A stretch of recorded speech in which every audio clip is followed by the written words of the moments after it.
Remue ménage. Remue ménage.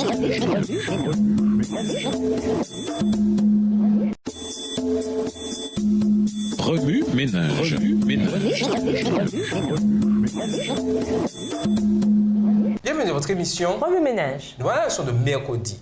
Comment puis-je vous aider? Lisons Matthieu 19, verset 26. Matthieu 19, verset 26. Jésus les regarda et leur dit: aux hommes, cela est impossible, mais à Dieu, tout est possible. Au cours des 2 dernières années, je me suis débarrassé d'un t-shirt bleu. Il n'était ni déchiré, ni taché, ni trop petit, ni trop grand. Son gros défaut, c'était sa couleur. Il était du même bleu que le t-shirt des employés de Walmart. Presque chaque fois que j'allais faire mes courses dans ce magasin, des clients m'arrêtaient et me posaient des questions, comme si j'avais un « Comment puis-je vous aider ?» imprimé sur le dos. « Monsieur, pouvez-vous me dire où je peux trouver telle chose?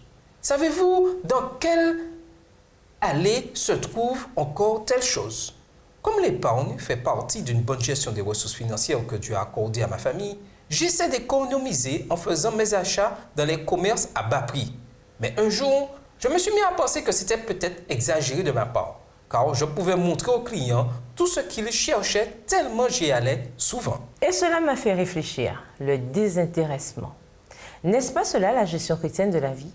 Le monde voudrait que nous disions « Comment puis-je m'aider moi-même? Comment puis-je tirer le maximum ?» Tourner le dos à cette mentalité nous permet de vivre chaque jour dans un esprit d'abnégation, dans un esprit qui demande « Comment puis-je vous aider à connaître mon Jésus ?» Notre esprit devrait être inconsciemment imprégné d'une question cruciale. Comment puis-je vous aider? Prenez le temps de forger de saines relations. Le temps est l'une des ressources les plus précieuses que vous possédiez. Cette ressource est limitée toutefois.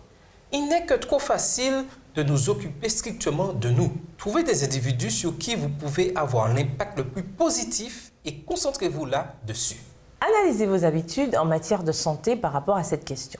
Lorsque nous sommes en mauvaise santé, mentale, physique ou émotionnelle, nous ne pouvons pas faire autant de bien à nos semblables que Jésus le désire. Je vous invite donc à considérer la santé comme une ressource non seulement pour vous, mais aussi pour Dieu. Cela deviendra plus vital encore si vous vous mariez et fondez une famille.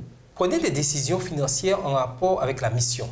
Les premiers membres du mouvement adventiste vivaient d'une façon que la plupart d'entre nous sommes loin d'imaginer. Leur vie était extrêmement frugale, non pour remplir le bas de laine, mais pour donner autant de fonds que possible afin de hâter le retour de Jésus.